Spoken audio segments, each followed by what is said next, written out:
I'm going to call the 7 p.m. regular meeting of the Enfield Board of Education on January 23rd to order.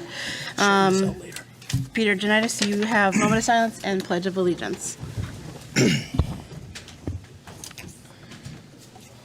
With all the controversy that's been going on in town the last couple of weeks, I have something that I want to read. It's by Red Skelton, and it was in 1969 he said this, and he was a great comedian in the 50s, 60s, 40s, and this is what he had to say, and it deals with the flag and the Pledge of Allegiance. I, meaning me, an individual. Damn, I hate these things. I'll start again. I, meaning me, an individual, a committee of one. Pledge. Dedicate all of my worldly goods to give without self-pity. Allegiance, my love and my devotion. To the flag, our standard, Old Glory, a symbol of freedom. Wherever she waves, there is respect, because your loyalty has been given her dignity that shouts freedom is everybody's job. Of the United States, that means we have all come together. States, individual communities that have united into 50 great states, 50 individual communities with pride and dignity and purpose, all divided with imaginary boundaries, yet to a common cause, and that's love of country, of America and to the republic. A republic, a state in which sovereign power is invested in representatives chosen by the people to govern. And government is the people, and it is from the people to the leaders, not from the leaders to the people. For which it stands, one nation under God, meaning so blessed by God, indivisible, incapable of being divided, with liberty, with freedom, and the right of power to one's life without fear or threats of any sort of retaliation, and justice, the principle and quality of dealing fairly with others, for all, which means it's as much your country as it is in mine. Please join me in the Pledge of Allegiance. I pledge allegiance to the flag of the United States of America and to the republic for which it stands, one nation, under God, indivisible, with liberty and justice for all. Okay, fire evacuation. In the unlikely event of a fire, you'll go either out the back doors of the chambers and into the parking lot in the grass area, or you'll go out these side doors here, down the stairs, and out to the parking lot. Kathy, roll call, please. Mr. Janitis? Here. Mr. Kober? Here. Mrs. LeBlanc? Here. Mrs. Pickett? Here. Mr. Ryder? Mrs. Acree? Here. Dr. Kalnin? Here. Mrs. Cushman? Here. Chairwoman Riley? Here. Okay. Board, yes. The accountability update. Mr. Drezek? Thank you, Chairwoman Riley. Tonight, we welcome back our Chief Academic Officer, Michelle Middleton, and she has with her two special guests, Chris Saccio, a system-wide coordinator for visual arts, and Mark Rapucci, our system-wide coordinator for music. And this is the second part in a series of talking about accountability indicators. I believe this was on schedule last time, and these guys just keep bringing good weather with them. So I asked them to keep it brief because, according to my meteorologist's inkling, we've got like an hour and a half before things get messy out there. So that being said, I'll shut up and turn it over to the professionals. Thank you for having us. So we are going to talk about the Arts Access Accountability Index, indicator number 12. And Mr. Saccio is here and Mr. Rapucci is here because, as you'll see, this indicator is based on the visual arts and music departments in our school. So this is an indicator that looks at all students in grades 9 through 12. It's an access indicator, which means it measures how many students, the percentage of students in grades 9 through 12 that take at least one arts course throughout the year. What this means in terms of Enfield High is any course that's in the music department or the visual arts department. And the points are earned for the percentage of all students in grades 9 through 12 who enroll at least one course. This is not one of the indicators that is broken out into two where there's all students and high needs. This is just all students. The scoring for this one, the max is 50 points. So the state target is 60% of your grade 9 through 12 participating in these courses. In 22-23, our rate for arts access was 72.5%, which meant we exceeded the state average, so we received all 50 points for the indicator. I've asked Mr. Saccio and Mr. Rapucci to each do an overview of their departments so you kind of know what the offerings are, why we have so many students signing up, and what we do in the K-8 rather, to get students prepared for these courses. So I think it's you. It's your turn. We're working? Okay. Thank you, everyone, for having us here tonight. First, we have a video. Is the intro right Yep. yet? There we go. Hopefully they can hear it.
Okay, so that was just a sampling of some of the stuff that's happening in our visual arts courses in Enfield, mostly at the high school, but there was some K-8 stuff in there as well. So we were working on a Making of the Arts Festival video.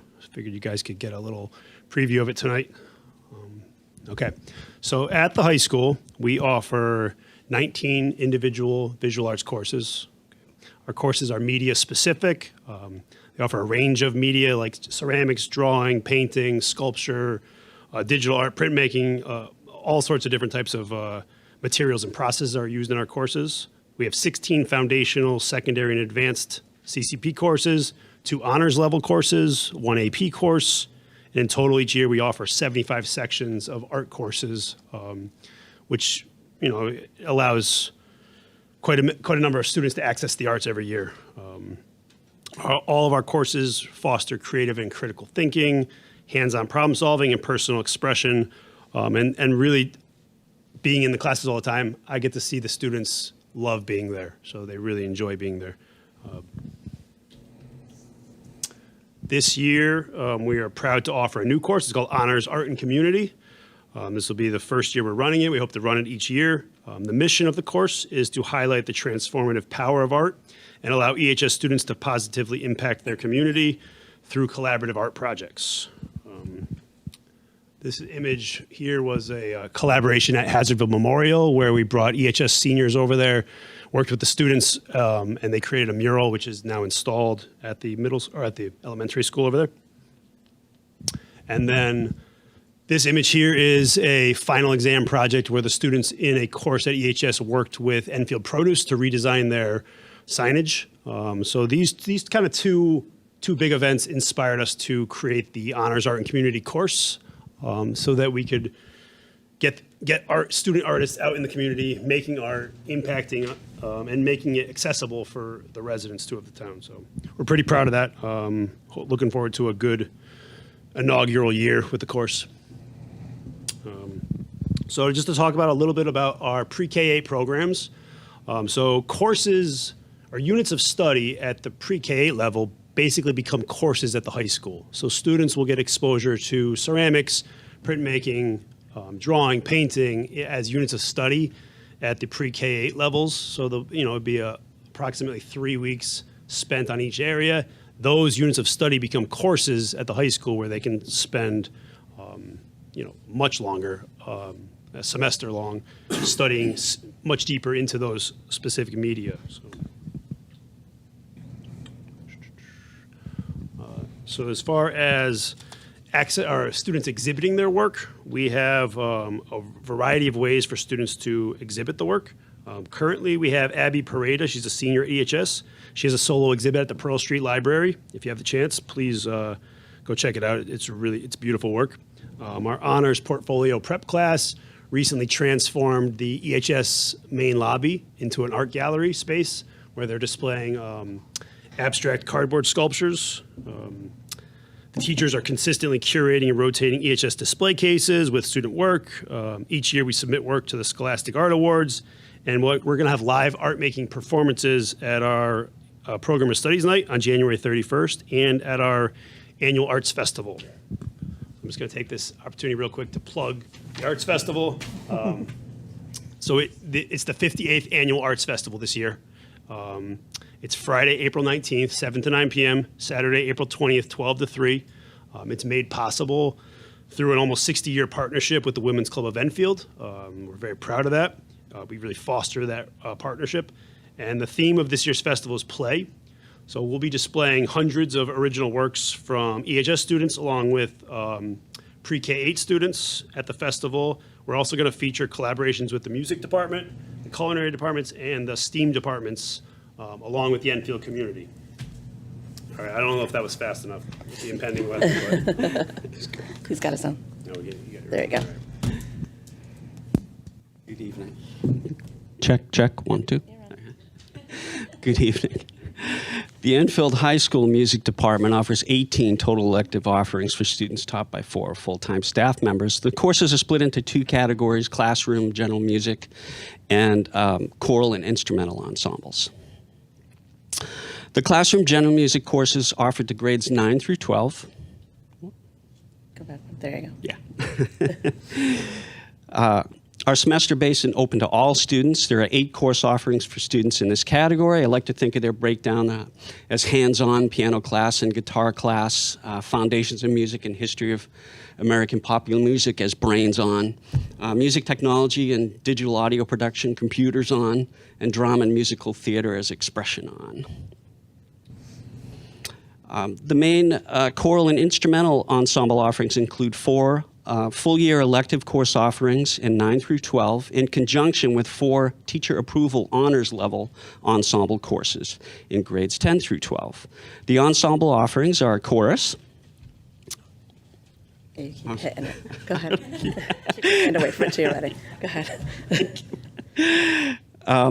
With chorus, there's no prerequisite, and honors, they do term projects to enable them to get their honors credit, and they also do advanced level performance ensemble music.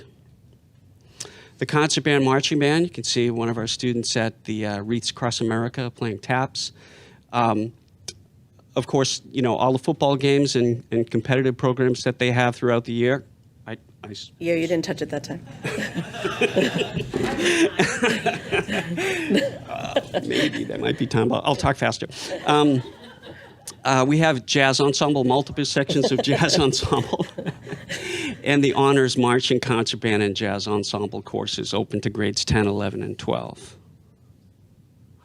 Our orchestra instrumental courses for all our string courses are really split into 2 semesters. All the string students take it for a whole year-long course, but we also have orchestra winds and percussion students come in with teacher approval to have a full orchestra during the spring semester of that season. So giving that students the opportunity to experience independent playing and advanced music in that ensemble. A new course that came into existence last year, music department was recipient of the Voices for Change grant. Thank you. $10,000 grant last year, and we started this program after school. There were 3 new musicians and about 9 student mentors. It's a collaborative experience similar to Unified Arts and Unified Sports. Peer-to-peer mentoring program. So this year it is in the curriculum during the school day, and we have 37 students total involved in that, which is just great. We have lots of highlights coming up. We've done a collaboration with the Social Studies Department with Blues and Beyond. There's an in-house field trip February 15th. We're doing a JFK music showcase. We used to send out some of the ensembles in a field trip to go into the elementary schools, and now we kind of reversed that. We said, why don't we bring all the 5th graders into the JFK so they can see the new building and experience that, and we put on a performance with multiple ensembles there. We're attending Lions Day at UHart School of Music on March 12th to showcase the United Sound program. Hopefully you get other schools in Connecticut involved in that, and our honors chorus. And we'll be attending the Arts Festival. We also, in conjunction with the Arts Festival, host our Tri-M Music Honor Society's recital at that event on April 20th. And we have huge district chorus and string festivals, grades 5 through 12 on March 16th is the choral, and March 22nd, string festival. Whoop. No, that's it. I did want to say our music courses boast 726 total student-to-teacher contacts throughout the school year, and reflect 35.8% of the student body. And we would not be able to run that. The JFK 6 through 8 program mirrors a lot of the courses and availability that they build into at the high school, and a shout out to our K through 5 music educators and programs also. Thank you very much. Are we allowed to ask some quick questions? Okay, does anybody want to start? I just have a few comments. Okay, so thank you for your presentation tonight. And I was just recently, I don't know if I was talking to Ms. Pickett. I was saying how I would love to see more outreach between our schools and the senior center. So back in the old days, Peter, remember we would have the kids go to the concert at, Parkway Pavilion or whatever. And I would love to have, make that connections with the seniors in our town at the senior center, potentially like holding a chorus concert around the holidays or a spring concert. And then again with art and painting and ceramics, even if we could have like a painting class where it's student-led to the seniors, I definitely think we need a more bridge with the seniors in our community and the stuff that we do in our school system. So when I saw that you have your art and community class, I think that's amazing. The people that come and see the band concerts are mainly family, and they go to the school to see it.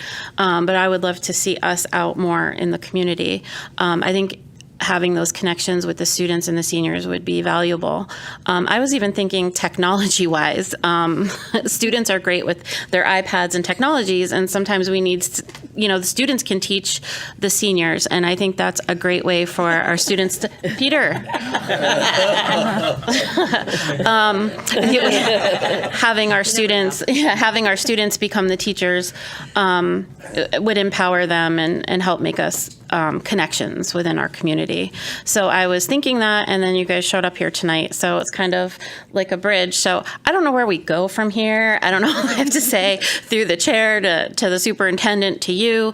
I guess I'll have Ms. Pickett and Ms. Decree bringing it up in curriculum along with Ms. Cushman. But I definitely enjoy seeing this. I think that we have a talented group of musicians and art students, and I'm not just saying even 9 through 12. I mean pre-K through 12. That if we could get them more involved in the community. But I do have to say I love that the kids went to Hazardville, right? Because that connections when it's student-led and it's students are really very effective and really great for the students, whether they're the young students or the older students. So the longer I've been on the board, the more I have gotten to know what you guys offer in music, especially with United Sound, seeing that was able to grow. And so thank you for all the work you do. And I guess I'm adding more work if I can. But I think you guys are on the right track, and I do see you out in the community, and I appreciate all the work. And all the students and all the work. They're extremely talented, and I look forward to this art show every year. So thank you. That's all I have. Peter? Speaking for the senior members on the board, Jerry, just because I'm a year older than you. Music at the senior center would be really good. They'd love it. I know they would. That's a good idea.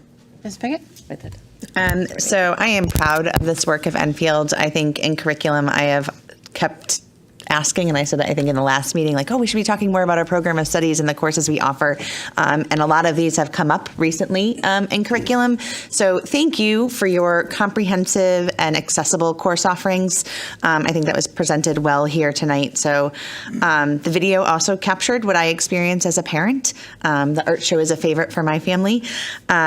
I think it also demonstrates the cross-curricular collaboration. You're talking about how you're working with tech ed and social studies, and I think that is how learning happens when we're able to make connections and apply them in different settings. So thank you for that. Also want to shout out to the community partnership. So I think that course is awesome. I second the Seniors Center. I have lots of ideas. So if you're ever needing ideas, my brain always is like, that's where I go.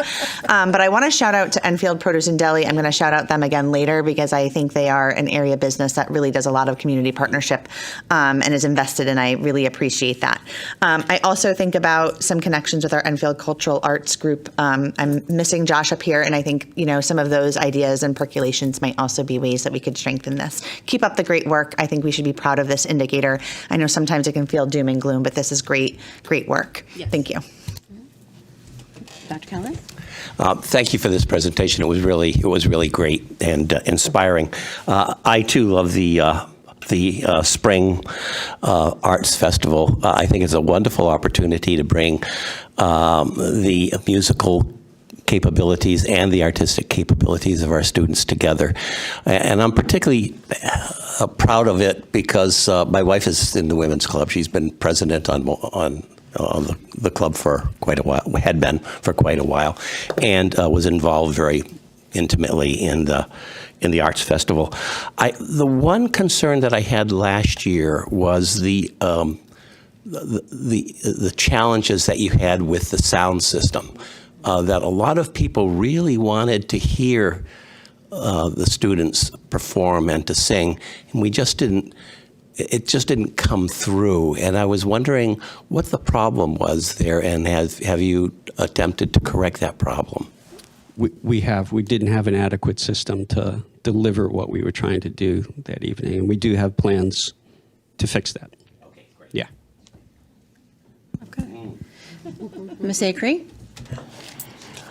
Thank you, gentlemen, for all the hard work you do and the work that your staff does. So I definitely appreciate all this, being a musician. And I just want to say thank you for bringing out the creativity and the talents of all the students in Enfield. So thank you once again. You're much appreciated. And I do look forward to going to all the arts festivals and events. Anybody else? Okay. Well, first of all, we blew this indicator out of the water. That's awesome. So congratulations, you guys. Thank you so much for your dedication and your hard work. I did have a couple questions. What does an AP visual arts class, what does that look like? What are they doing? You need your microphone. Oh, I can use my teacher voice. No, you can't. It's not for TV. Yeah, that's right. Sorry. So we offer AP Art History at the high school level.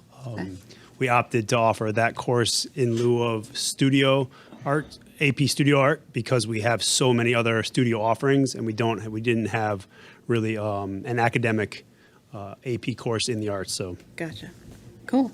And then my question goes to you. Do we have AP music classes? No. Or that's not like a thing? We have had discussions about AP music theory as a possible option to that. AP It's Garage really Band? staffing and all that. We actually wanted to run United Sound both semesters, and because of all the simple tallies and the amounts of students and staff that we had, we ran it spring semester and we're unable to do fall. Right. So we'd have to lose something and put that in. Well, I definitely don't want to lose United Sound. That's for sure. Let's don't lose that. That's awesome. And then my other question is, what does a term project look like for an honors class? Good question. One of the term projects, there's 4 actually, there's 1 each term. They do a critique of a performance and basically write a critique evaluating that. The second one is a solo evaluation. A lot of students will go through the CMEA music festival auditions, and then we've had multiple students make it into those ensembles that are hosted by the Connecticut Music Educators Association.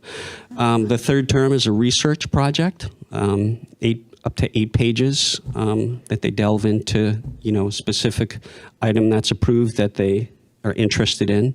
And then the fourth is they do a media presentation of that project to the classes. Very cool. That's awesome. Well, you guys are doing incredible. I'm so proud of you guys. Keep up the awesome work.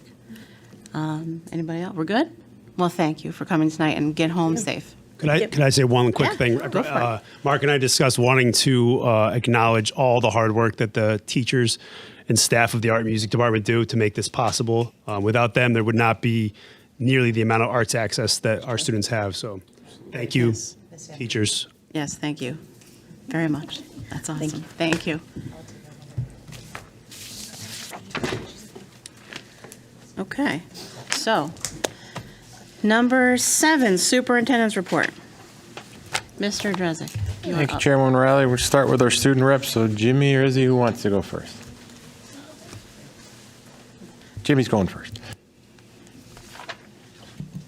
All right, regarding out-of-school activities, first of all, kind of like what the music department were saying, the CMEA, Eastern Regional Music Festival, took place on January 6th at UConn, where students from the band, the orchestra, the jazz ensemble, and chorus all participated together in a performance with several other schools in the region.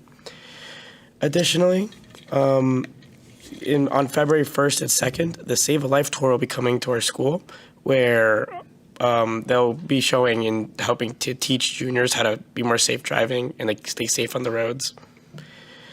Regarding more extracurricular activities, the Lamplighters announced what their spring play would be, which is a performance of Mary Poppins. And the robotics team, Buzz Robotics, had their game released, which is called First Crescendo, and this will take them into their build season, where they will then have to build their robot. And finally, regarding a monetary topic, the FAFSA is out for seniors, so parents of seniors should really make sure that they get their students on that if they haven't already. That's about it. Thanks, Jimmy.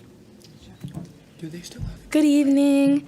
For the in-school, I wanted to touch on our new shadowing opportunities for the AP classes.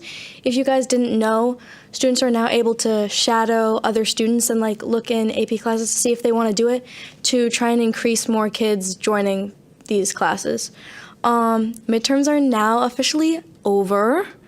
Also, our AP Lit classes and AP Art classes went to the Smith College Museum of Art. And January 31st, they're having Program of Students where they talk about course selections. So if you have an upcoming 9th grader or even someone that just wants to look at course selections, that's going to be there on January 31st. And congratulations to Olivia Nucio for winning the Hobie Awards, which is a leadership conference. We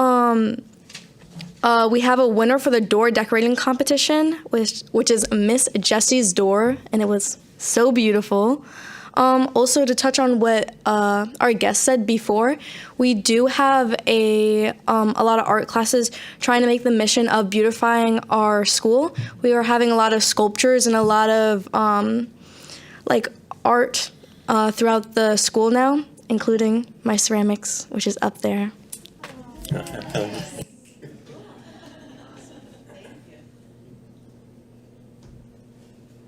Okay. Guess it's my turn. I like listening to you better. In your packet, there is information with regards to an internet safety workshop. The U.S. Attorney's Office, District of Connecticut, and Connecticut Department of Children and Families are holding an internet safety workshop on Thursday, January 25th at 6 p.m. via Zoom. Parents, teachers, and child care providers are urged to attend this free online workshop. We also posted this flyer with the link on our website, and it's enclosed in your packet.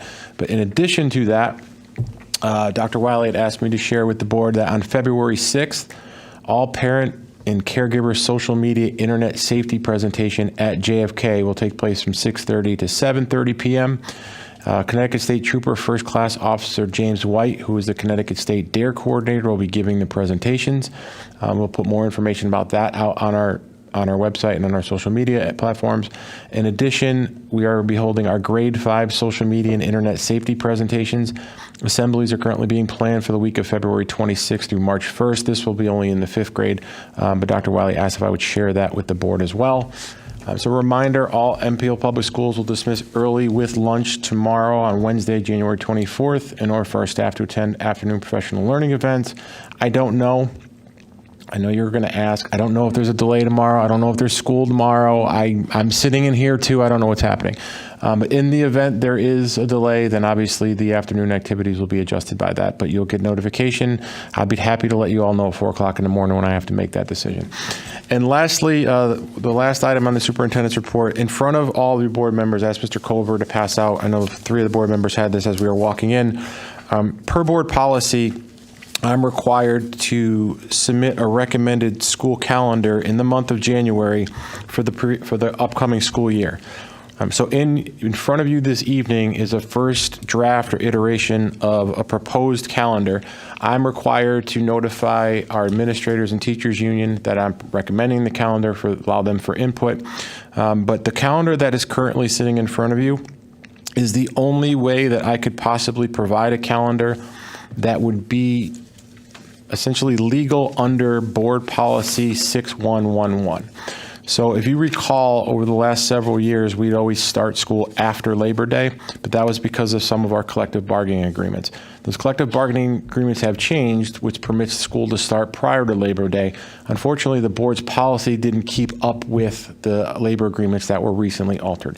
So under the current advisement of board policy, I have to propose a policy that fits within that guideline, which is the proposed calendar that you have in front of you today, which would propose a starting the first day of school being on Tuesday, September 3rd, and it would conclude with the last day of school being on Thursday, June 12th, and also per board policy, your firm graduation date for 24-25 would be Wednesday, June 18th.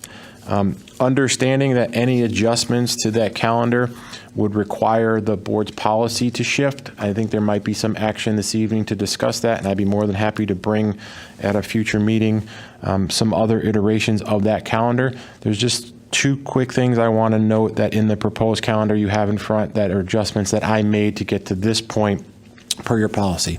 The first is traditionally we have 2 teacher professional development days prior to the start of school. There are a lot of changes happening at the state level when it comes to the teacher evaluation process, and the leaders of our PDAC committee had requested an additional teacher work day, teacher PD day at the beginning of school because that's how our teachers set their goals for the year, and since the process is changing, they need time in order to adjust to that. So I had taken what was traditionally that Friday prior to the short President's Day weekend mini vacation that we have is usually a day off of school for kids and a half a professional learning day for staff.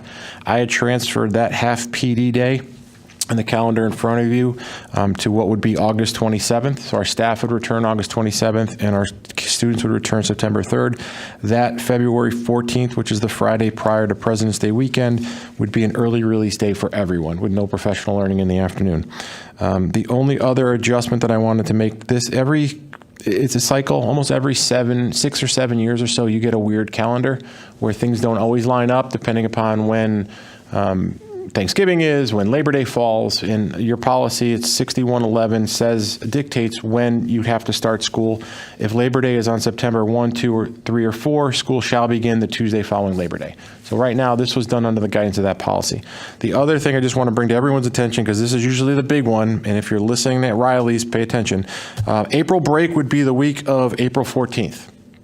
And that is actually in conjunction with the vast majority of districts throughout. I know there was a lot of questions in the current year's calendar about April break because of what day Good Friday fell on.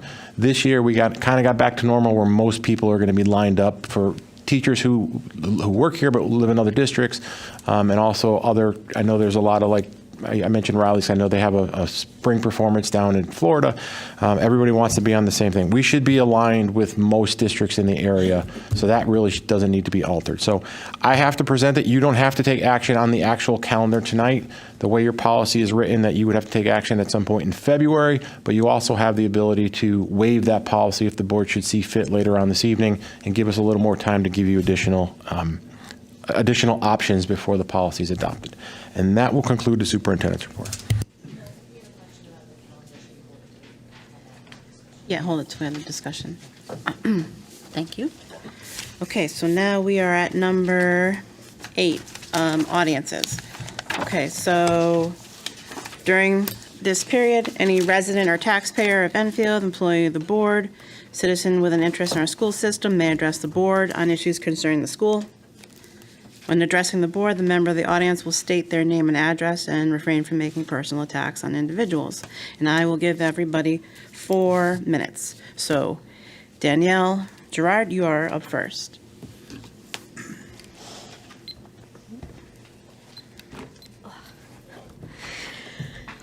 All right.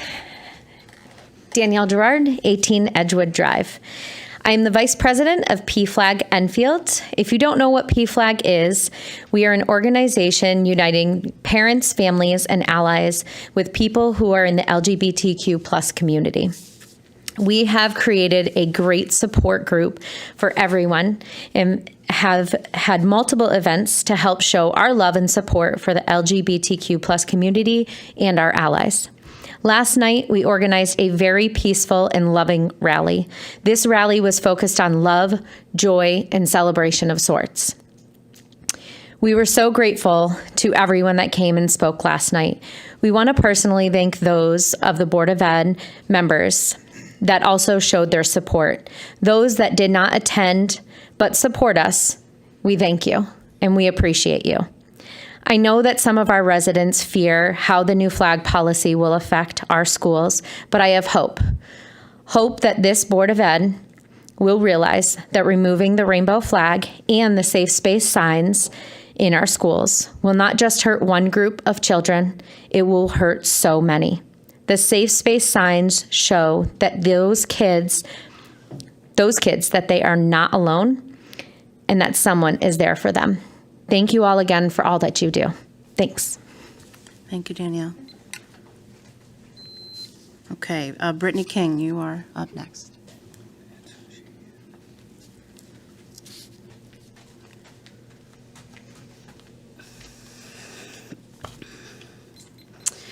Brittany King, 24 Woodlawn Ave. It's taken me a lot to sit here today, but it's time. I know you're all aware of the EHS coach issue, but some may not, and that's important. I have the pictures here that were sent in a team group chat by a coach to his team and tried to cover up the tracks. A former student. This is the image of the coach trying to try to cover up the tracks. Why do you think this picture was saved and shared so quickly from the chat? Because it was wrong and disturbing. I'm curious, did any of the other adults in the chat report this to the school? If not, that's a problem. This is the same coach that had mentally broken my son down over the past 2 years or so. Last year, him and his coworker took it amongst themselves to violate my son's privacy rights and confidentiality. The same coach that lied to our faces when they were confronted about their actions and also shared a story with me involving a current student sharing a private picture. The same coach that would ignore my son and look the other way when he'd say hello in the hallway. That belittled my son to other players when he left the team, which caused some of the players to try to bully him. Same coach that was at a soccer tournament chatting with his buddies about our emails and told them that, quote unquote, he's done and going to college anyways, none of this even matters. Not knowing that a family member of mine was standing right behind him. The same exact coach that took it amongst himself to contact the college coach to try to degrade his name with lies. This coach has been talked about for years, how he treats players unfairly on both the teams he coaches, families continuously stating that they can't speak up against his actions because they know it will poorly affect their child's experience on his teams. My son was not the first to experience the hostile tension this coach created for some, and sadly, EPS's decision, he will not be the last. When it comes to the administrators, it's disheartening and frightening how little they advocate for their students. The admins determined after a couple days of the initial incident that their investigation was over. How did they conclude their investigation without ever speaking to us or my son? When we finally had a meeting with the AD and the principal after a month, why did we have so much more information and facts than they did? I had told them during our meeting about the private picture story this coach shared with me, in which the coach blatantly denied it. The AD magically knew nothing about this, and the principal never returned the phone calls when the parent reached out.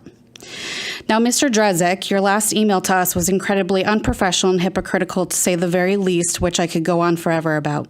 Our emails could have been avoided if we were able to receive the meeting involving all parties like we were rightfully deserved from the start. I begged and pleaded for a full meeting, knowing what was going to become of the situation, and it panned out exactly like I knew it would. When we addressed a concern about our son's meeting with the AD, you stated, and I quote, I asked, were you in the conversation? Were you, Mr. Drezek? Prime example of not being heard, along with many others. These coaches told my son when he quit the team they were shocked to see him stay as long as he did, as they saw it for quite some time that he was breaking down and feeling defeated, and they did nothing, never talked to him. I pleaded one more time for a meeting to confront them and ask them why they didn't care about my son's well-beings. You then took it upon yourself to advise all faculty to have zero contact with us. Were you afraid of the truth? Per your last email, I will never allow you to intimidate me to stay quiet. I have proof of admins not doing their due diligence. I have proof of coaches continuously breaking FERPA laws, codes of conduct, rules and regulations that they're all required to follow in order to be employed by EPS. I have proof of your refusal of guidance to parents with serious concerns. Parents should not be ashamed or frightened to speak up and advocate for their children and their rights. By allowing this type of behavior, you're setting yourselves up for yet another lawsuit. I have plenty of stories. I have plenty of documents showing proof of everything. It's not just hearsay. This could have been avoided, and it's disturbing. Thank you. Thank you, Brittany. Joseph Golis, you're up next.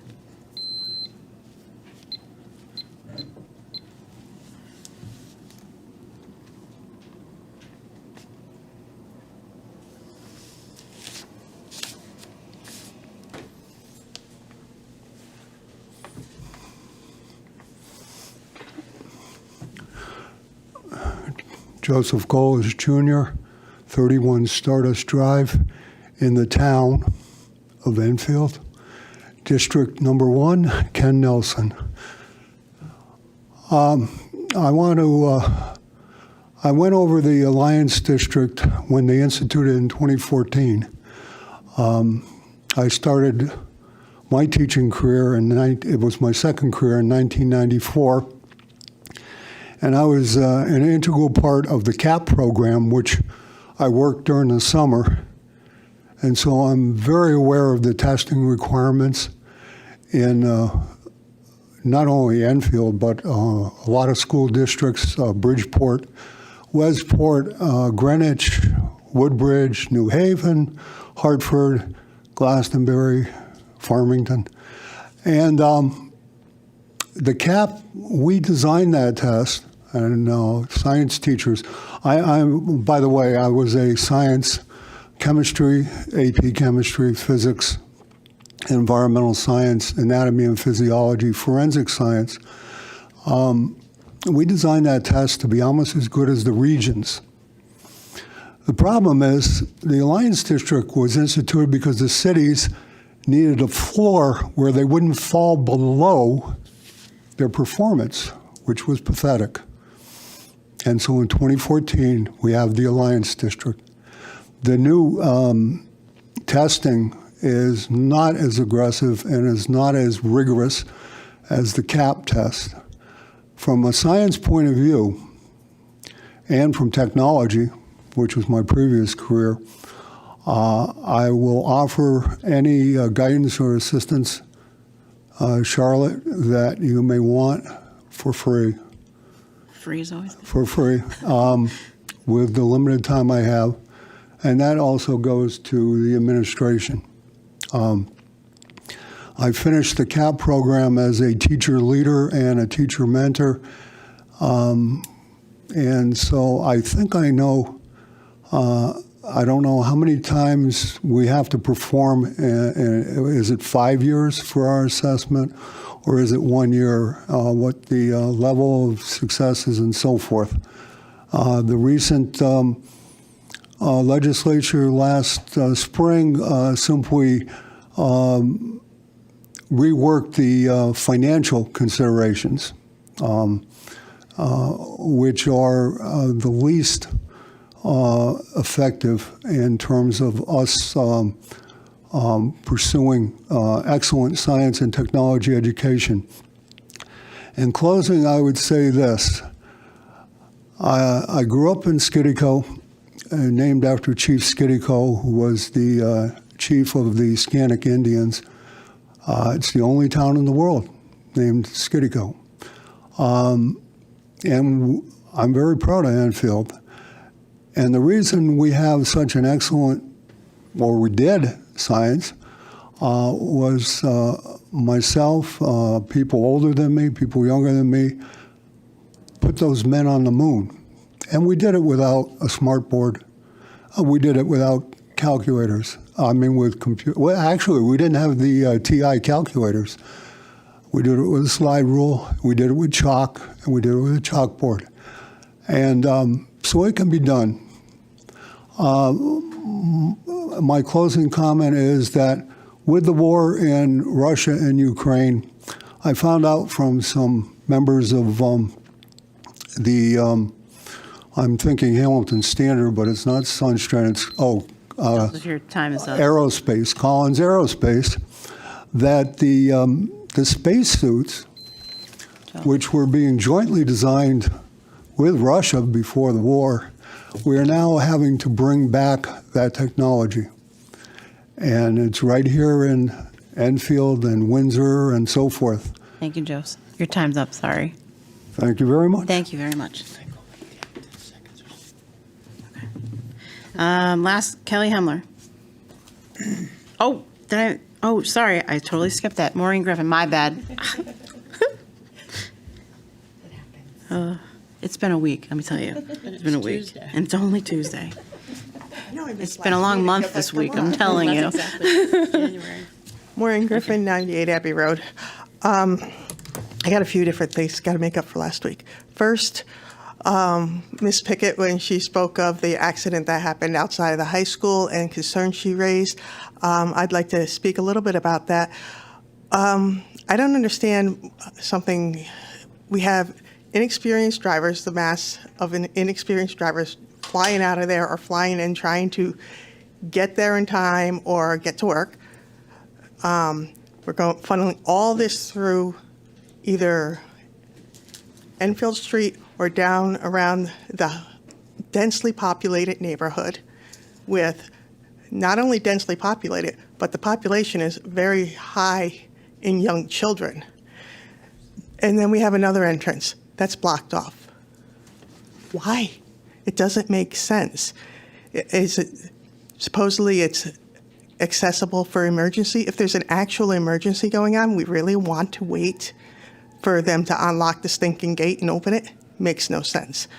The people that live on that street, I can understand the NIMBYism of, I don't want them coming down my street. We all have a little bit of that in us. Don't hold that against them. I do hold it against the town leaders who made that decision and allowed it to happen. We've already had one accident involving a school bus. There's been multiple accidents involving students and parents trying to get their kids there. When is enough enough? That decision needs to be revisited. There's no logical reason that is not a privately owned road, that is a town road. We need all three access points. Okay, that's number one. Number two, what the heck is going on with this legal case that just got ruled against the town, where the ADA rules were not respected and accommodations not made for a Board of Education member who has disabilities? That's disgusting. I'm sorry. ADA, not only did it not follow the letter of that law, that whole series of laws, it did not follow the spirit. We had a person willing to serve from a very unique perspective. The accommodations requested were not burdensome, and if it's burdensome, then maybe you have a little leeway to not do it. They were not burdensome. Inconvenient? Perhaps. But why were people not willing to type up notes? Perhaps you didn't want people to know what you were saying. That's disgusting. Which also brings me to the repeated asks for modified classrooms. Again, that's not understanding the letter of the law of FERPA, which grew out of ADA for our students with challenges. Maximal inclusion. We do not pull students. We bring supports in to the students whenever possible. You only pull students when you have to. You don't set them aside just because it's more convenient. So no, that's not okay. We're trying to raise kids and educate them to be functional members of society. And in society, you're going to encounter people of all abilities and disabilities. So you're shortchanging the normal ability children too when you pull the children with challenges out. Okay, next. You got like 10 seconds left. Pardon? You got like 10 seconds left. Okay. Flag policy, don't pull the stuff from the kids.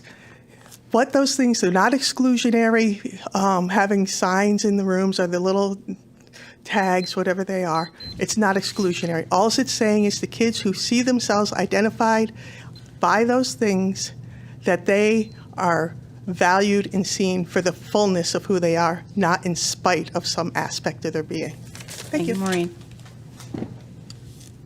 Kelly Hammer?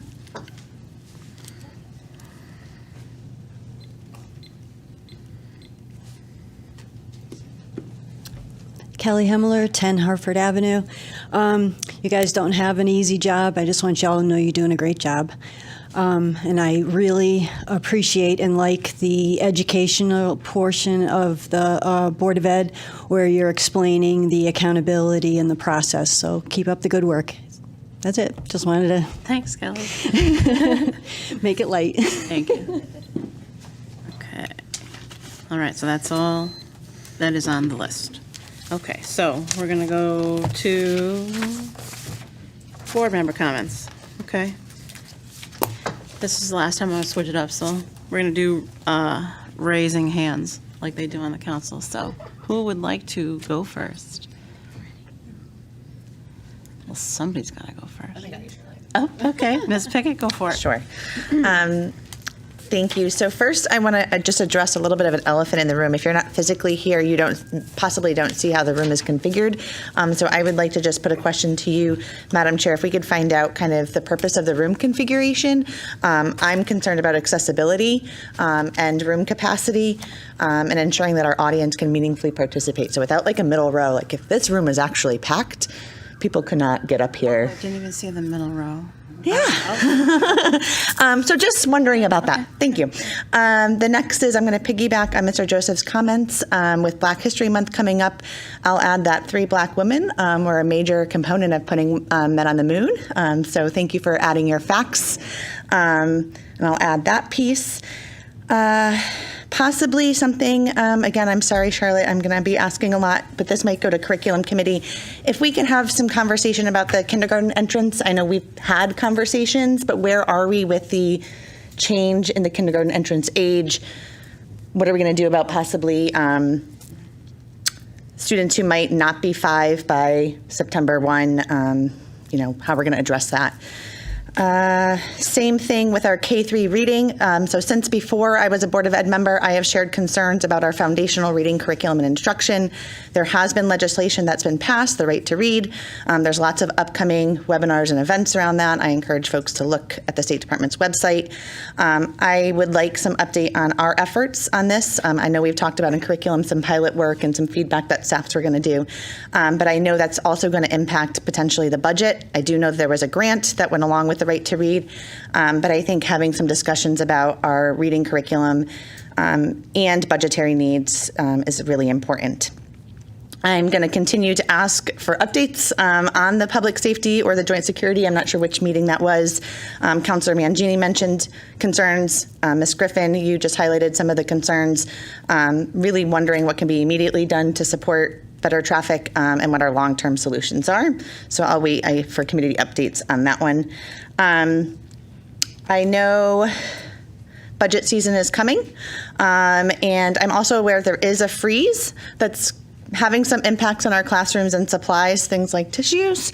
I'm not sure how we might be able to help as a board with that. I know our PTOs are amazing, but I think as a parent, ensuring that our classroom teachers feel supported and have the supplies they need to make school function, I want to make sure they have access to that. It also has come to my attention that there are some conversations about the school modernization efforts. I know last night during the town council, roofs were being discussed. This is a major topic, so I'm really hoping that we are going to have some public discussions as a board around this and impacts on our budget. I think transparency in these discussions are really important. Just a couple moments to take a shout out to Enfield's Teacher Association. I want to thank them for their support of our students and families.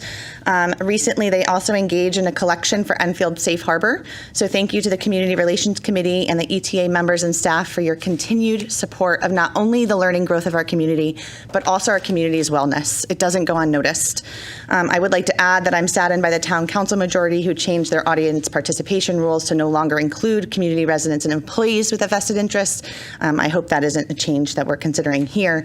This is a clear example of the commitment of our staff, regardless of their residency, and to me, their voice matters and it's important.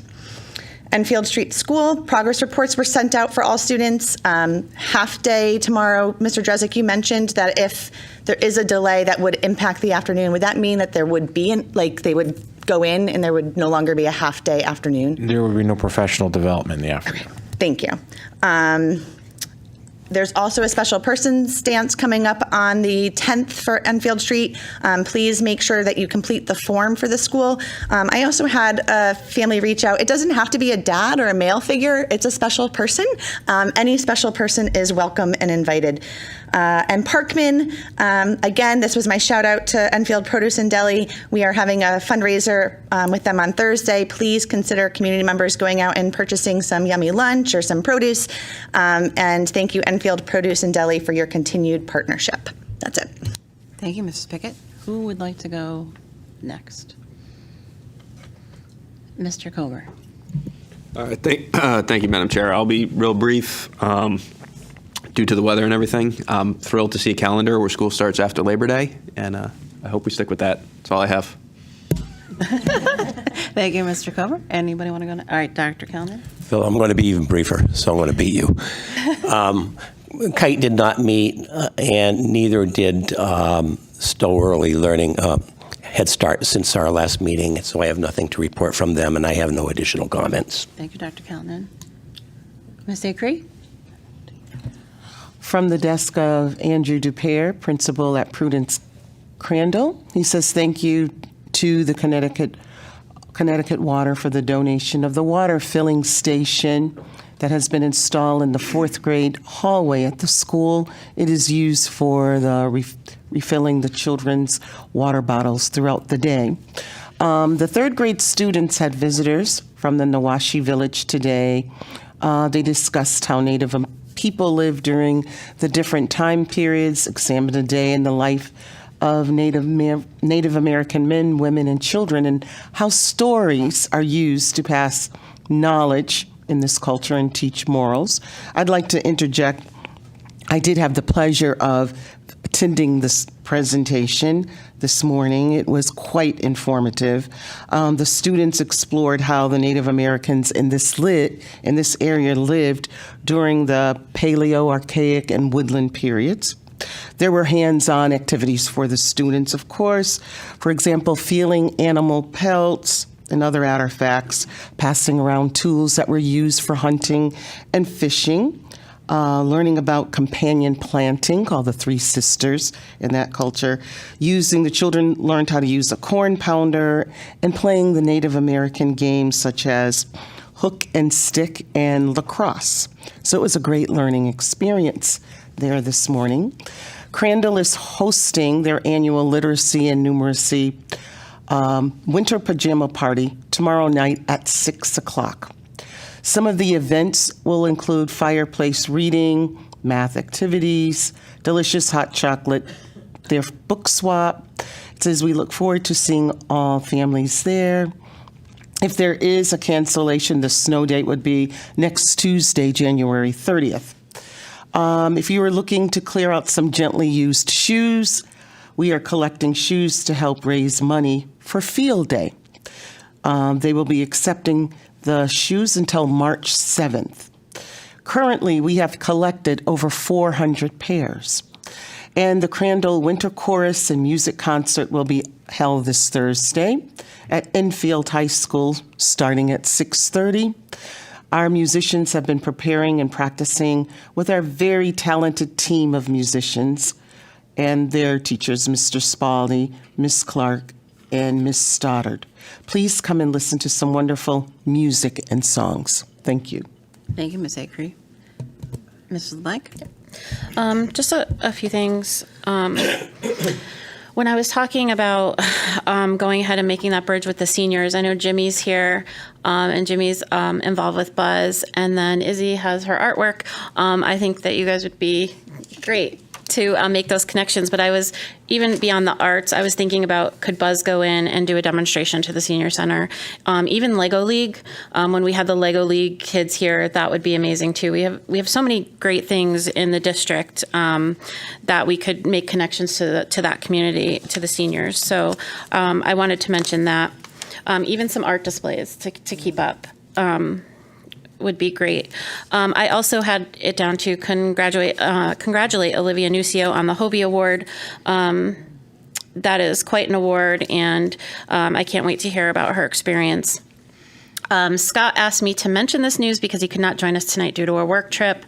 The EPS buildings got together, as well as the ECDC, Smith Bus participated, and they raised a total of $5,067 for the Summers Angel Fund for the town of Summers after they suffered their loss. I also want to mention that the Enfield High School hockey team is fundraising to contribute funds to the Dave Carteropoli Scholarship Fund. Dave was an integral member of the larger Enfield community as a coach and teacher, and over the past 18 seasons, Carto worked in the box at all of the high school hockey games. Dave graduated high school and eventually started his teaching career at Fermi, and he passed away after a brief illness this past October. You can now own your own Fermi hockey shirts in honor of Carto, with 100% of the proceeds going towards the David Carteropoli Scholarship Fund.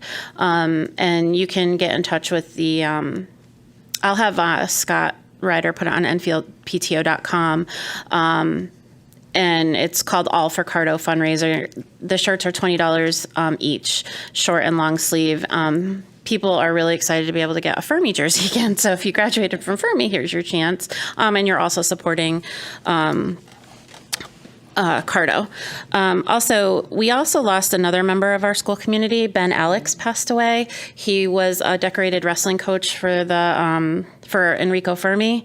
And then, I don't know if many people know this, but he established a wrestling room over at Fermi in the annex, and he took all the Enfield High banners and the Fermi banners and he put them all in a room, and there's a dedicated wrestling room over at Fermi. He was really dedicated to the town, and his wife is retired, but she was a teacher here. I actually had her for English, so and then she became a guidance counselor. So he had passed away. I will say that a lot of his former wrestlers were there, and you could tell the impact he made on the wrestlers, and it's just a testament of how coaches and teachers have a lasting impact on our students. I also wanted to mention we have a player, a football player at Enfield High School. His name is Zach Bonini. He's the senior class of 2024. He's had some pretty big accomplishments this year. He's the football team kicker and punter and also the quarterback. Zach threw for 500 yards, ran 1,501 yards, 95 receiving yards, and kicked 37 on over 42 on extra points. He rushed for 24 touchdowns, and what he got was all-conference second year in a row, and he was an honorable mention to the New Haven Register and the second team Walter Camp 2023 football team.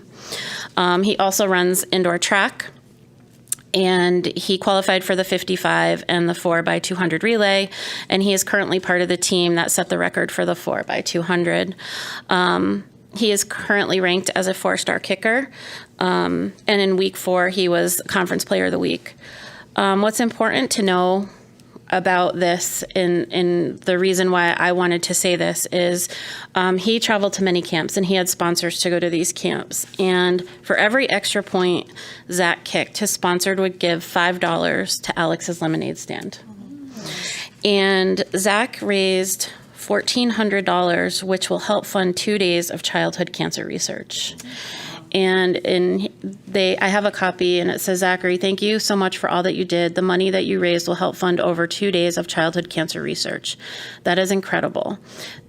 That's such a way to give back, and not a lot of people know that, but I thought it was important to know Alex's Lemonade, that a student would do that and go to Alex's Lemonade Stand. I'm really proud of you, Zach. Good luck to you in your future. I know you might be a Golden Bear. We'd love to have you in the Golden Bear family. Just saying that. And then lastly, I just want to say that we have a lot of unsung heroes in our district. And we always talk about how wonderful the teachers are. But tonight, I want to make a special shout out to our paras and our behavior techs. You do a lot of work for us. I think that sometimes you are the unsung heroes. I thank you for your hard work. Your days are not easy, but I support you. I believe all of the board support your hard work. So when you go to school tomorrow and for the rest of the year, just remember that we support you, and your hard work day in and day out does not go unrecognized. And that's all I have. Thank you, Ms. LeBlanc. Anybody? Ms. Cushman? One of the pages in our packet was about the internet safety training, which I was very thankful that the superintendent, that he mentioned it. But one of the facts about it that I thought was interesting from the Common Sense census said research found that 8 to 12-year-olds spend an average of 5.5 hours a day on screens and consuming media. That rate climbs to over 8.5 hours a day for teens. So when I read that, I thought how much, it's such an important priority for parents and teachers and child workers to really make this a priority to come to the one that's going to be live and in person at JFK on February 6th from 6 to 8, or to attend this one via Zoom on the 25th of January from 6 to 7. So for more information, check out our EPS website, and I do hope that many parents take advantage of these free opportunities. Thank you, Ms. Cushman. Go ahead, Mr. Janitis, you're up. Why don't you go? No. Joe, thanks for that fact on Skidco. I didn't know it was the only town in the whole country named Skidco. And Ms. Griffin, I'm glad somebody else besides me is thinking about that third gate. I've been saying that for years, and I don't know why it can't be opened. And I'm not sure if I heard you totally correctly when you brought modified classes up, but I certainly do hope we can bring back modified classes for sure. Tina mentioned, Ben, in the last year we lost both big-time wrestling coaches, Joe, Andy, and Ben, and may they rest in peace. And I wasn't going to speak about anything on the town council, but since Amanda did, I'm glad the town council is limiting the speakers to people who own property, pay taxes, or are residents in the town of Enfield. And I hope we do bring that up at a later time. Thank you. Thank you, Mr. Janice. Okay, so just a couple of things. I am the CREC liaison. I unfortunately missed the first CREC meeting due to work, but however, I signed myself up to go to the HASA CREC Cave 2024 Legislative Forum at the State Capitol on February 15th. Hopefully our and other boards' voices will be heard there. The strain of all these unfunded mandates is hitting especially hard this year. And after the CABE board chair meeting I attended on Monday, there are a lot of towns that are feeling frustrated and unheard. So hopefully this will bring some much needed pressure to the legislature and really make them think about their educational decisions and they make them pass and rethink the ECS funding. HMS PTO meeting is tonight. It's probably over with by now, started at 7. And then I wanted to bring up my moonlighting volunteer position as president of First Readers. Trivia night, we are now fully up and ready to rock and roll. Trivia night is First Readers' only fundraiser of the year. In case you didn't know, First Readers celebrates students who have begun to read independently at 3 ceremonies over the course of a school year. At the ceremonies, we give the students a certificate, a medal, a shirt, a book, and a pencil. We're a 501c3 nonprofit. We pay for the gifts for the students and our website fees with the occasional grant that we get, donations from the community, and then just this single fundraiser. We're a separate entity from the school system. We're all volunteers who love to see the kids successfully start to read. But we thank the school system for partnering with us to let us know who those kids are. So please join us Saturday, February 24th at Mount Carmel. Doors open at 6:30. Trivia starts at 7. Tickets can be purchased on Eventbrite or at the door. You can check out our Facebook page for more info. Or if you can't make it and you still want to be part of the fun, we need donations for prize gift baskets. So I hope that we will all see you there. And then I just wanted to say really quick about the flag policy. So obviously we're all aware of what the resolution was with the council. But we personally haven't been approached by the council or anything, and they haven't told us if it affects us or the schools.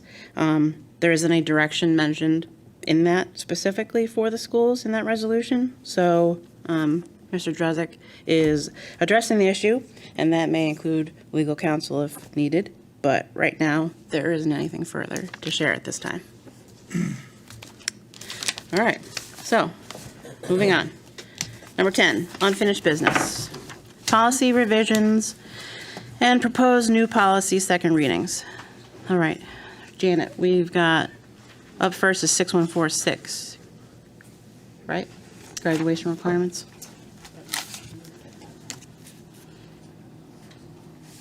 So there's 4 policies that have passed the first reading at our previous board meeting on January 9th, and that are now being brought before the board for the second reading. The first of the revised policy is 6146 regarding graduation requirements. The revisions of this policy remove unnecessary graduation requirements as reflected during the last legislative session and aligns us with the new mandated requirements for students beginning with the class of 2027. Under this revision, our district will incorporate performance-based assessments in each class rather than relying on a mastery-based credit assessment. The revisions also incorporate personal financial management and financial literacy into the list of credits and required courses for graduation. Additionally, among the list of student support and remedial services, the credit recovery program already in place at Enfield High School is included. So I'd like to make a motion to approve the second reading of the revised policy 6146. So moved. Motion made by Ms. Pickett, second by Ms. Acree. Kathy, we need, is there any discussion regarding the motion? I just want to add one piece. Totally in favor of this policy. This might be a policy that we want to keep our eye on. I know the state has adjusted their guidance on math teachers can teach that personal finance course. I don't think they've adjusted that it can count as a math credit. However, I think this is one of the things, when you think about the legislative, you just mentioned, this might be something that is adjusted. So this might be a policy that we want to keep flagged. Just Okay. Yes. You said you said performance rather than, I missed what word you said. Performance-based assessments rather than mastery-based credit assessment. Okay. Any other questions? Mr. Colbert? I'm just going to say, too, obviously this is our second reading, so we kind of went over this in the last one, but just there are some state mandates in here, and I just do want to reiterate as well the importance of financial management and financial literacy being incorporated into the curriculum. I think I speak for a lot of people, and we have a lot of kids that go through public schools, not just in Enfield, anywhere, and nobody's taught about credit and taxes and stuff like that. And I think this is a step in the right direction to require a class as we talk about getting students ready to be productive members of society. So I think we're on track. Thank you. Okay. Anyone else? Okay, so Kathy, can we have a roll call vote, please? Mr. Janitis, Yes. Mr. Kober, Yes. Mrs. LeBlanc, Yes. Mrs. Pickett, yes. Mrs. Acree, Yes. Dr. Kellnan, Yes. Mrs. Cushman, Yes. Chairwoman Riley. Yes. Motion passes. All right, Janet, we got 6159. Yep. The second of the revised policies is Policy 6159, Individualized Education Program, Special Education Program. This revision reflects a state-mandated change which extends student eligibility for special education services to the end of the school year in which the student turns 22 years of age, rather than ending on the student's 22nd birthday. I'd like to make a motion to approve the second reading. So moved. Revised policy. Motion moved by Dr. Callen, second by Mrs. Pickett. Is there discussion? Okay, sensing none, roll call vote, please, Kathy. Yes. Mr. Janitis, you said yes. Mr. Kober, Yes. Mrs. LeBlanc, Yes. Mrs. Pickett, Yes. Mrs. Acree, Yes. Dr. Kellnan, Yes. Mrs. Cushman, Yes. Chairwoman Riley. Yes. Motion passes. All right, thank you. 6162.51. Yep. So the third of the revised policies is Policy 6162.51, Survey of Students, Student Privacy. This revised version eliminates the section on invasive physical examinations. Though it's federally required language, Enfield Public Schools does not perform these examinations. So in order to avoid unnecessary concern and confusion, a separate policy was created to address this particular section. There is in the current, what was listed for review within our packet, there is one sentence that we need to strike from the policy before we approve it. And that is in the third paragraph on the first page. It makes reference to a policy 6141.11. We don't have that policy. So if we just completely eliminate the sentence, we would just have parents shall have the right to inspect all instructional materials that will be used for a survey, analysis, or evaluation as part of a federal program. So I'd like to make a motion to approve the second reading of revised policy 6162.51 as amended. Okay. Motion. Second. Motion made by Ms. LeBlanc, second by Mr. Kober. Is there discussion on that, on the amendment part? As amended? No? As amended. Okay, so That's perfect. roll call on that one, please. Mr. Janitis. Yes. Mr. Kober, Yes. Mrs. LeBlanc, Yes. Mrs. Pickett, Yes. Mrs. Acree, Yes. Dr. Kellnan, Yes. Mrs. Cushman, Yes. Chairwoman Riley. Yes. Motion passes. Okay, so now I need I move to accept a second reading of policy 616251 as amended. Okay, motion by, whoop, sorry.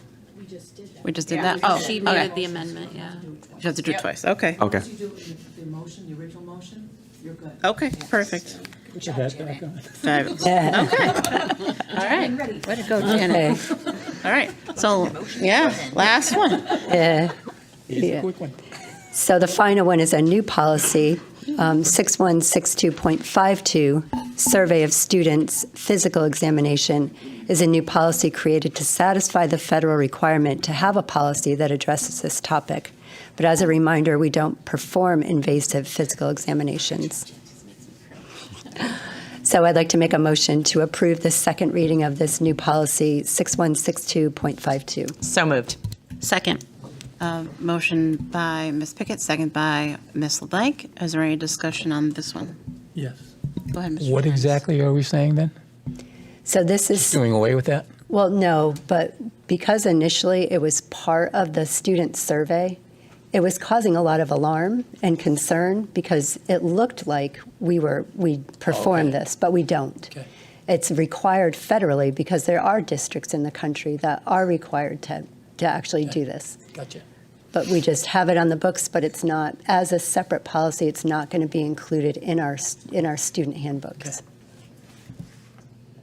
Any other discussion? Sensing none, roll call, please, Kathy. Mr. Janitis? Yes. Mr. Kober? Yes. Mrs. LeBlanc? Yes. Mrs. Pickett? Yes. Mrs. Akri? Yes. Dr. Kalman? Yes. Mrs. Cushman? Yes. Chairwoman Riley? Yes. Motion passes. All right, great. Thanks, guys. Okay, so number 11, new business. I think we're going to do something fancy here. Oh my gosh. Oh my gosh, now that I have to do it, I have to. I'd like to suspend the rules and add a discussion regarding policy 6111. Okay, I need a motion. So moved. Okay, all right. So motion by Ms. Pickett, second by Ms. Cushman. Okay, so then Do we need a roll call or? just a hand vote? Let me make sure. The only comment I'll say is if we're just adding the agenda item, why are we suspending the rules? I would do a roll call Because there's nothing vote. under, But you can just add an agenda item with a Okay. two-thirds vote. You don't need to suspend the rules. Suspend the rules to add an item to the agenda. It was already posted. okay, And you should have a roll call vote. a roll call vote, okay. Then roll call away, please. Kathy? Mr. Janitis? Yes. Mr. Kober? Sure. Mrs. LeBlanc? Yes. Mrs. Pickett? Yes. Mrs. Akri? Yes. Dr. Kalman? Yes. Mrs. Cushman? Yes. Chairwoman Riley? Yes, Motion passes. perfect. Okay, now Now I'd be adding, we're gonna need a motion. or it's already added We suspended the rules. to add it. To add Okay. it. You already. Okay, so now, this is a tough one. Okay, so now We're talking about the policy of the calendar, just for Yes. those who Right. are listening. We're So- trying to add the so now calendar we piece to the conversation.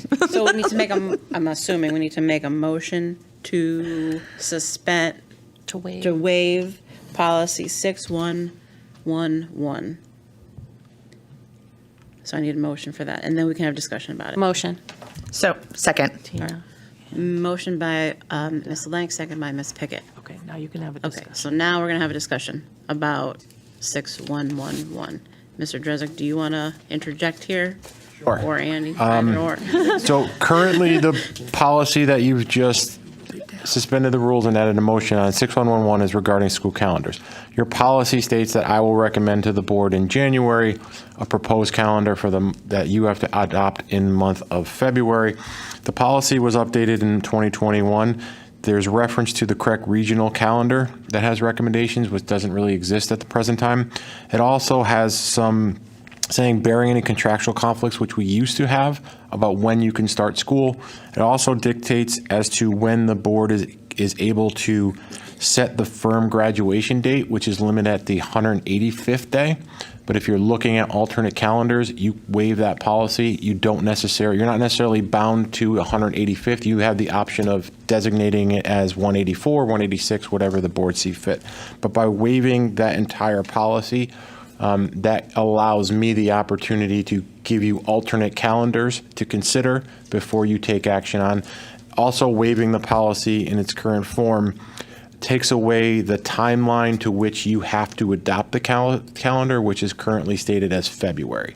So by waiving this policy, my understanding is if you didn't adopt a calendar, let's say until the first week of March, you would still be permitted to do so. Okay.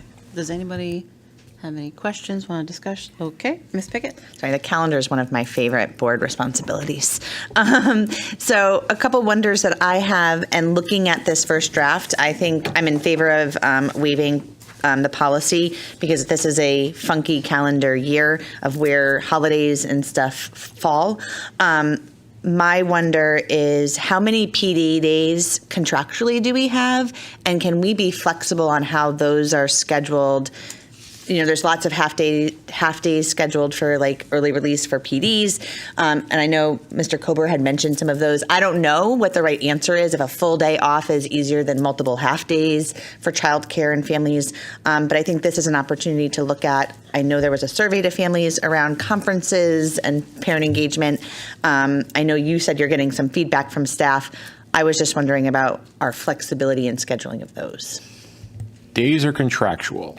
So we are limited to 6 full PD days. Our certified staff member calendar is based off of, there's 181 school days, there's 187 work days for contracted staff members. So the full days are non-negotiable. If you notice, I just relocated one of those days, and we're still at our capacity of 6. Thank you. And then my wonder is, I'm liking drafts. If we have feedback on maybe some consideration, should we provide that to you, Charlotte, to provide to Mr. Drezek? How would you like any feedback? I mean, I'm fine if you want to just send me an email and then I can pass it along. That's fine with me. Okay. Is there any other questions? Mr. Cole? The only question I'd ask is, are we not expecting to get this done by the end of February? Is that why we're looking to waive this, or is there more of, because I mean, it's still only January. Well, with budget and everything like that coming up, I don't know if we're going to have time. And it would, it might require amending a policy, that policy that we just talked about. So I don't know if we have the time to be able to do that. We would also, we would be tied to this draft calendar is the other issue. And I think what we're hearing is there would like to be some potentially massaging and adjustments. And so I think some of the waiving is also so we could see a different draft, if I'm understanding correctly. If I could just add, I believe the intention of the waiving of the policy was specific for the 24-25 school calendar, not indefinitely. That would also give the policy committee some time to review the actual policy to see if any necessary adjustments were to be made. But as you know, the policy process is going to take you beyond February, so you're kind of stuck. And the other issue, Ms. Grover, is there's always a chance that when you're determined to do something by the end of the month, as evident by what I'm answering on my phone today, we get a snowstorm and you cancel your meeting and then you don't get it by your own policy, you violate it anyway. So this gives the board a little bit of wiggle room, especially if you want to see other iterations of the calendar.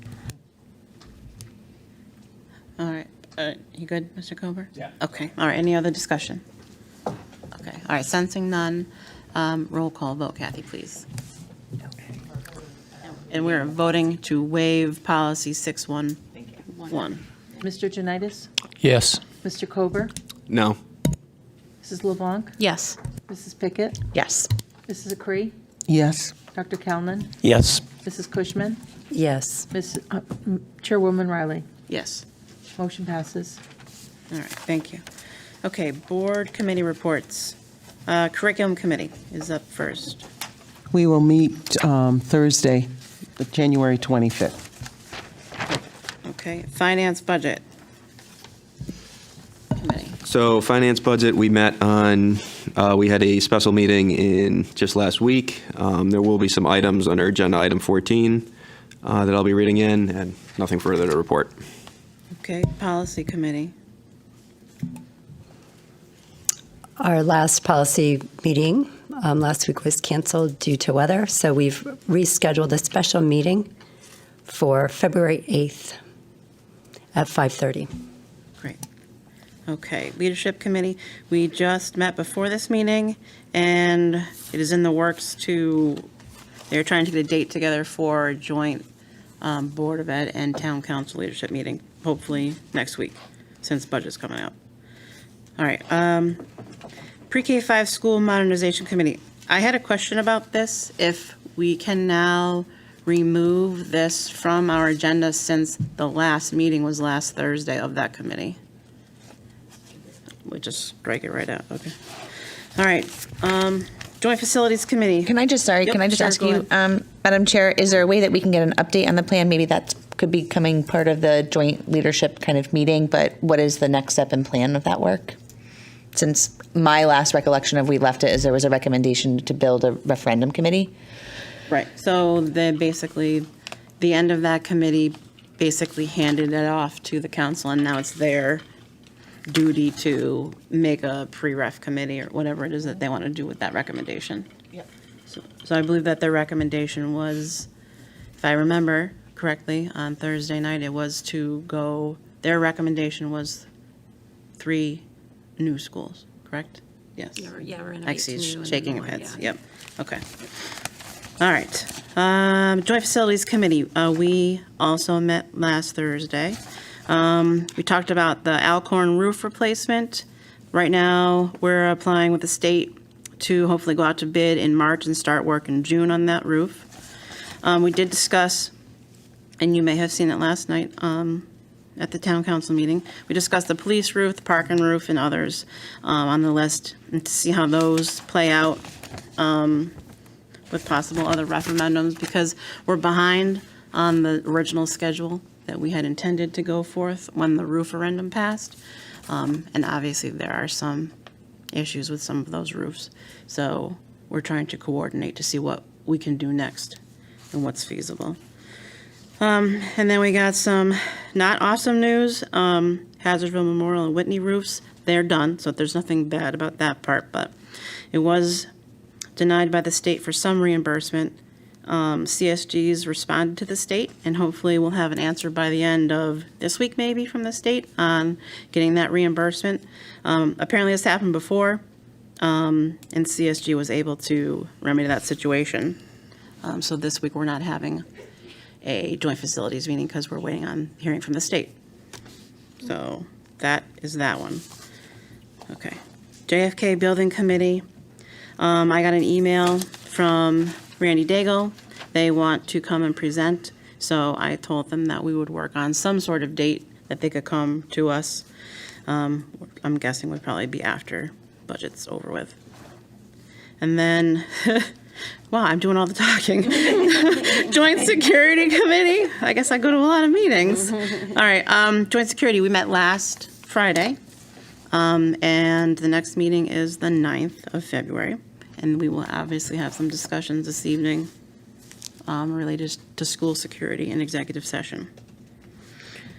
Enfield Mental Health Committee. Dr. Kelman and I developed a survey, and it was approved by Mr. Longy. Mr. Longy sent out the survey yesterday to the elementary principals. And once we receive the data, of course, we will look at the data and see what the issues and concerns are from the principals, and we will also schedule a meeting with them in February. Thank you, Ms. Hickory. And Enfield Culture and Arts. I haven't gotten an invite to the next meeting, but I would anticipate there will be one in February. Okay, sounds good. Okay. Does anybody have anything else they need to add? No? Okay. All right, number 13, approval of minutes. Regular Board of Ed meeting minutes, January 9th, 2024. I need a motion to approve. So moved. Motion by Ms. Pickett. I need a second by Ms. Ms. Cushman, sorry. And now I need, is there any discussion? Sensing none. Show of hands. In favor of, there are 9 in favor, 8 in favor, none against. Okay. Number 14, approval of counts and payroll. Mr. Cover, you're up. All right, so got 2 items to read in. First item will be certification of expenditures. The Finance Committee met on January 17th, 2024, to review financial statements for the months of December, year-to-date being 2023, and to examine various documents related to finances. Our review concluded there was nothing significant to report to the board. Therefore, I move we accept the superintendent's certification as follows.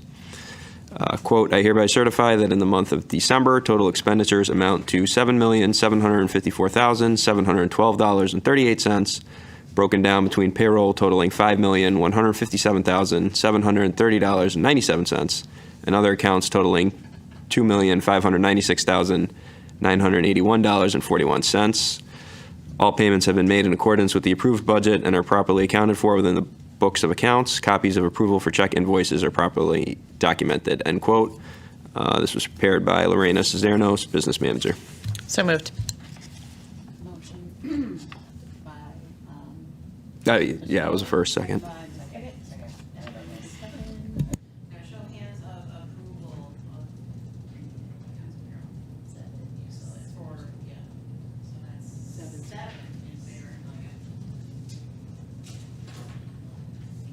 All right. Second item is certification of grants and Head Start expenditures. Again, the Finance Committee met on January 17th, 2024, to review financial statements for grants during the month of December year-to-date 2023, and to examine various documents related to finances. Our review concluded there was nothing significant to report to the board. I move we accept the superintendent's certification as follows. Again, quote, I hereby certify that in the month of December, the total grant and Head Start expenditures amount to $515,226.30, broken down between payroll totaling $409,313.98 and other accounts totaling $105,912.32. All payments have been made in accordance with the approved budget and are properly accounted for within the books of accounts. Copies of approval for check invoices are properly documented, end quote. This was prepared by Lorena Cisneros, business manager. Second. All right, motion made by Mr. Kober, second by Ms. Pickett. Can I have a show of hands for approvals? So there is 8 in favor, none against. You have one more? And there are no line item transfers. All right, thank you. Okay, correspondence and communications. I have one thing in this stack of paperwork that Kathy gave me. Buzz is once again hosting their pasta supper at St. Bernard's Church on March 3rd, 2024. All right, so number 16, executive session. We have a need to go into executive session, so we are going to. I think I have to make a motion. Motion. Need a motion to go into executive session. Second. Made by Ms. LeBlanc and seconded by Ms. Pickett. So we'll go into executive session, then we'll come out and adjourn the meeting at that point in time. Oh, and I need a show of hands for approval to go into executive session. There is. I don't want to go. Okay. 8 in favor, 1 against. Thank you. Have a good night. Drive safely.